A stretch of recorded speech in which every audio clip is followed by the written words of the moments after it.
Di ruang sidang utama Pengadilan Negeri Mataram hari Kamis 16 Januari 2025, ketegangan memuncak saat sidang perdana kasus Iwayan Agus Suartama, yang lebih dikenal sebagai Agus Buntung, digelar secara tertutup.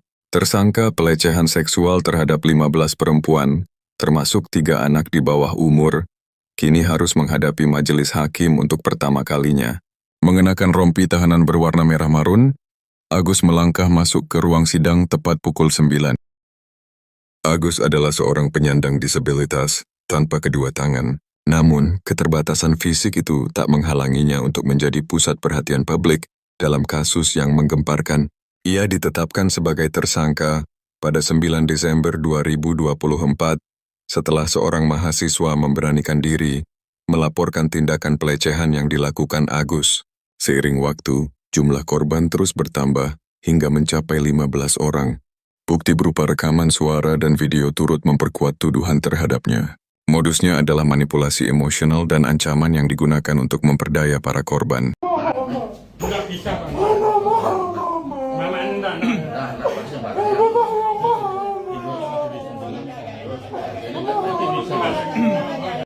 Tangis Agus meledak saat ia dipindahkan ke lapas kelas 2A Lombok Barat pada 9 Januari 2025. Dengan tubuh gemetar, ia meronta dalam pelukan ibunya, memohon dengan suara serak, "Jangan bawa saya ke sana. Saya tidak bisa bertahan, saya tidak sanggup." Setiap langkah menuju jeruji besi terasa seperti hukuman yang tak tertahankan baginya. Sang ibu, dengan wajah penuh kecemasan, berusaha menenangkannya, tetapi tangis histeris Agus membuat suasana semakin mencekam. Ia bahkan mengancam akan mengakhiri hidupnya. Penahanan ini diputuskan oleh jaksa penuntut umum setelah berkas kasus dinyatakan lengkap, dengan ancaman hukuman maksimal 12 tahun penjara sesuai Undang-Undang Nomor 12 Tahun 2022 tentang tindak pidana kekerasan seksual. Agus tak lagi diperbolehkan menjalani tahanan rumah. Permohonannya untuk tetap tinggal di rumah ditolak dengan alasan seriusnya kasus ini. Saat sidang dimulai, Agus langsung melontarkan protes keras. Ia mengeluhkan kondisi lapas yang menurutnya tidak layak bagi penyandang disabilitas. "Fasilitas di sana mengerikan, kesehatan saya memburuk," teriaknya di hadapan majelis hakim. Pengacara Agus mendukung klaim tersebut, menuduh petugas lapas telah memperlakukan Agus secara tidak manusiawi. Namun di luar ruang sidang, publik bereaksi keras terhadap keluhan Agus. Media sosial dibanjiri komentar pedas. "Luar biasa, terdakwa kok malah sibuk minta fasilitas," tulis seorang netizen. Yang lain menyindir, "Kalau mau nyaman, jangan bikin korban belasan orang menderita. Belasan korbanmu menderita, sekarang kamu mau mengeluh." Amarah masyarakat begitu nyata, mencerminkan rasa kecewa dan murka terhadap perbuatannya. Di tengah proses persidangan, jaksa penuntut umum dengan tegas membacakan dakwaan yang menyebutkan detail kasus dan jumlah korban yang terus bertambah. Setiap kalimat yang diucapkan jaksa terasa seperti pukulan telak bagi Agus.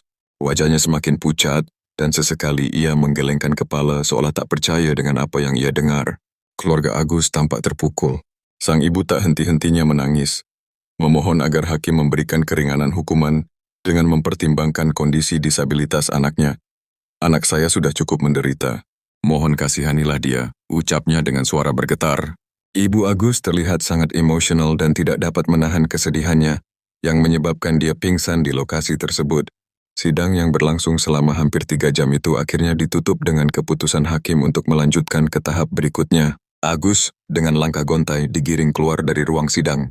Namun langkahnya tertahan sejenak saat ia mendengar suara salah satu korban yang dengan lantang berteriak, "Kami tak akan diam sampai keadilan ditegakkan." Pernyataan itu bergema, menjadi pengingat bahwa kasus ini lebih dari sekadar proses hukum biasa. Ini adalah pertarungan antara kebenaran dan ketidakadilan, di mana harapan para korban untuk mendapatkan keadilan berada di atas segalanya.